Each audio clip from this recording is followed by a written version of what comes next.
Assalamualaikum warahmatullahi wabarakatuh kepada anda yang sedang menonton video ini. Dalam video ini, kami akan menceritakan tentang kejadian haiwan menurut perspektif Al-Quran dan sains.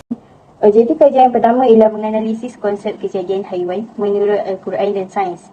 Yang kedua, mengenal pasti konsep haiwan yang terdapat dalam Al-Quran dan kisah di sebalik kejadiannya. Dan yang ketiga, untuk menghuraikan sebab dan hikmah kewujudan haiwan dalam kehidupan manusia. Dan yang terakhir, untuk menyenaraikan manfaat dan hikmah kejadian haiwan tersebut kepada manusia dan alam semesta. Pengenalan lalat. Lalat ialah sejenis serangga yang mampu menyebarkan penyakit. Disebabkan cara pemakanannya dan sifatnya yang suka terbang mengkurungi tempat-tempat kotor seperti najis, bangkai dan sampah. Kira-kira terdapat 8,000 jenis spesies lalat. Namun yang sering kita jumpa ialah lalat rumah, lalat hijau, langau dan lalat buah. Firman Allah SWT dalam surah Al-Hajj 73. Maksudnya, wahai umat manusia, inilah diberikan satu misal perbandingan, maka dengarkanlah mengenainya dengan bersungguh-sungguh. Sebenarnya mereka yang kamu sembah itu dan sembah itu yang lain daripada Allah tidak sesekali akan dapat mencipta seekor lalat walaupun mereka berhimpun beramai-ramai untuk membuatnya. Dan jika lalat itu mengambil sesuatu daripada mereka, mereka tidak dapat mengambilnya balik daripadanya. Kedua-duanya lemah belaka, lemah yang meminta dari mendapat hajatnya dan lemah meminta daripada menunaikannya. Daripada Abi Hurairah radhiyallahu anhu berkata bahawa Rasulullah SAW bersabda, maksudnya, apabila lalat termasuk ke dalam bekas salah seorang daripada kamu, maka rendamkanlah kesemuanya itu lalat, kemudian buanglah ia.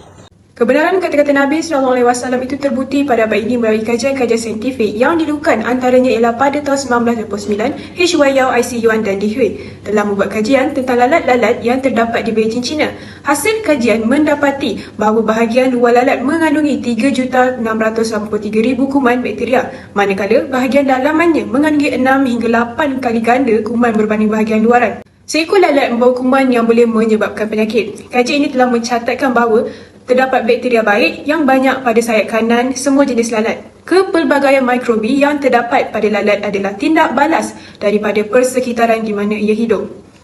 Seperti mana yang telah disebutkan dalam perubatan moden para ahli pembedah yang hidup pada tahun penemuan sel per minit, iaitu pada kurun ke-13, melihat sendiri rawatan terhadap masalah faktor multiplex dan kereputan kritikal menggunakan lalat. Oleh itu, serangga ini dipelihara dan diternak untuk tujuan itu.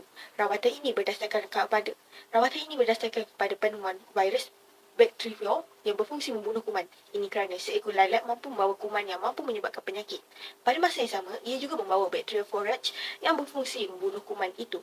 Istilah bacteriophage itu sendiri bermaksud pemakan kuman. Saranan Rasulullah SAW jika lalat hinggap atau jatuh ke dalam minuman. Rasulullah SAW ajarkan kepada kita apabila lalat jatuh ke dalam minuman, kita disarankan untuk mencelup lalat tersebut ke dalam minuman tersebut. Mengapa? Baginda Rasulullah SAW menjelaskan, apabila lalat masuk ke dalam minuman seseorang daripada kamu, maka tenggelamkanlah lalat itu. Kemudian buanglah ia kerana pada sebelah sayapnya mengandungi racun, manakala pada sebelah sayap yang lain mengandungi penawar. Hadis riwayat Bukhari 3320. Pada Julai 27, 2022, artikel yang bertajuk Peluas Biak Blood Sodium Fly sebagai makanan alternatif haiwan ternakan. Lalat yang dimaksudkan ialah Blood Sodium Fly (BSF) yang dibuktikan secara saintifik bukan vektor penyakit dan sama sekali tidak mendatangkan bahaya kepada kesihatan manusia. Larva BSF merupakan sumber protein yang tinggi dan aman dijadikan makanan ternakan seperti ayam dan ikan, sekaligus berpotensi menjadi alternatif utama bagi industri ternakan negara pada masa ini yang terlalu bergantung kepada makanan ternakan import. Di dalam artikel tersebut juga ada menyatakan di mana membiak serangga terutamanya lalat mungkin sesuatu yang pelik bagi masyarakat kita.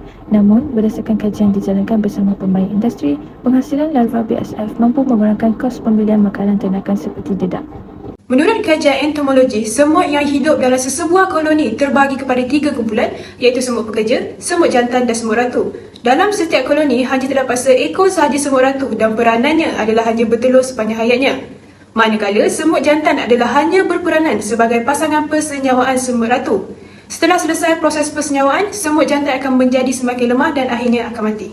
Sebagaimana yang kita tahu, surah An-Naml dinamakan dengan nama serangga iaitu An-Nam, semut. Jika diteliti pada keseluruhan ayat di dalam surah ini, penamaan surah ini telah disebutkan pada ayat ke-18 yang bermaksud, wahai sekalian semut, masuklah ke sarang kamu masing-masing. Jangan Sulaiman dan tenteranya memijak serta membinasakan kamu sedang mereka tidak menyedari.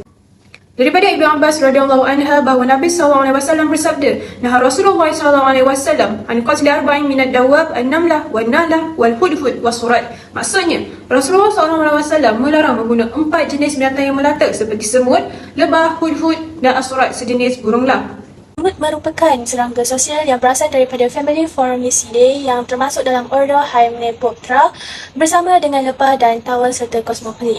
Selain itu, semut memiliki peran penting bagi ekosistem kerana semut dapat menjaga aerasi dan pencampuran tanah sehingga dapat meningkatkan infiltrasi air yang membuatkan tanah tetap sihat. Seterusnya ialah hikmah semut dicipta. Seperti mana yang kita ketahui, setiap yang berlaku pasti ada hikmahnya. Hikmah semut dicipta adalah sebagai pembiak tanah. Selain itu, semut dicipta sebagai ejen pendebungaan dengan menyebarkan biji tumbuhan ke serata tempat. Selain itu, semut juga merupakan haiwan pemangsa. Seterusnya, isu semasa mengenai semut. Bilangan semut yang terdapat di bumi dianggarkan berjumlah 20 kuadrilion atau 20 juta bilion. Menurut satu kajian baharu yang diterbitkan oleh sebuah jurnal saintifik pada Isnin. Menentukan populasi global semut adalah penting untuk mengukur kesan perubahan habitat serangga itu, termasuk yang disebabkan oleh perubahan iklim dalam satu percubaan baharu untuk menganggarkan bilangannya.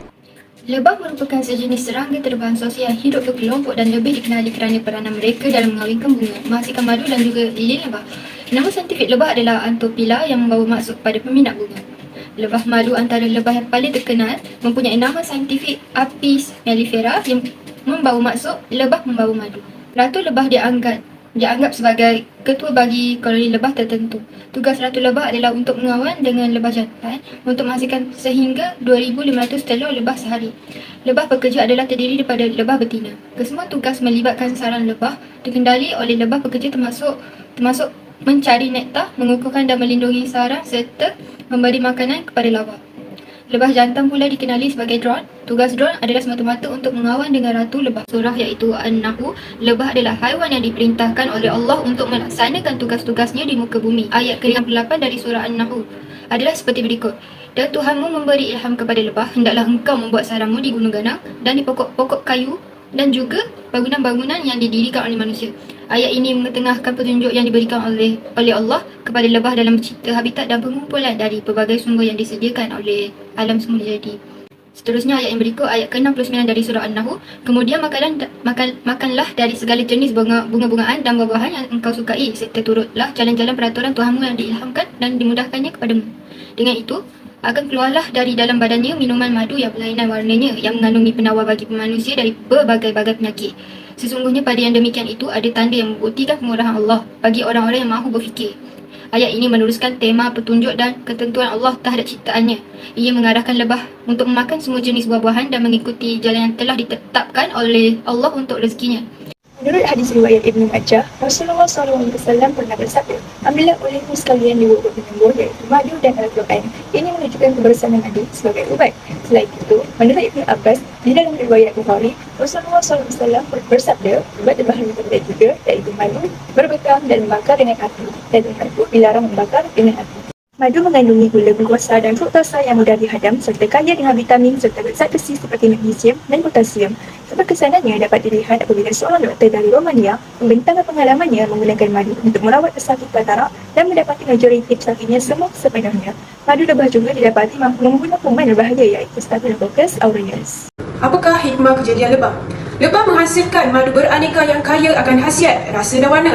Sarangnya yang berbentuk segi 6 heksagonal mampu mempercepat penyembuhan luka dan juga sebagai bahan kosmetik kecantikan. Ada juga bipolen iaitu serbuk sari tubuhan yang disimpan di kaki lebah mengandungi antioksidan tinggi.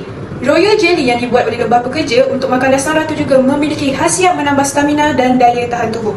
Artikel ini telah ditulis oleh Muhammad Yunus pada 20 Mei 2022 di dalam Sinar Harian Online, di mana Timbalan Menteri Pertanian dan Industri Makanan Datuk Seri Ahmad Hamzah berkata, kekurangan populasi berkenaan akan menjejaskan pendebungaan yang menghasilkan sumber makanan dalam perantaian ekosistem dan menjejaskan kehidupan manusia sejagat. Kata beliau, kadar kepupusan spesies ejen pendebungaan seperti lebah sekarang adalah 100 hingga 1000 kali lebih tinggi daripada biasa akibat kesan aktiviti manusia. Ringkasnya, Al-Quran dan sains mengemukakan pandangan yang berbeza tentang kejadian haiwan. Namun beberapa bidang kesepakatan wujud mendorong individu dan masyarakat untuk mencari perdamaian antara perspektif ini. Melihatnya sebagai pelengkap dan bukan yang bertentangan, manusia seperti yang digambarkan dalam Al-Quran mencerminkan tanda-tanda kekuasaan Allah. Orang yang beriman mendapati iman mereka diperkuat dengan pemahaman, manakala orang yang tidak percaya maka ditarik untuk menerokan dan mengakui ketuhanan melalui refleksi ini. Sebagai umat Islam, pencerahan dan pengajaran daripada ayat-ayat Al-Quran dan hadis Rasulullah SAW berkenaan kebesaran Allah seharusnya memakai kegembiraan dan kesyukuran dalam diri setiap individu.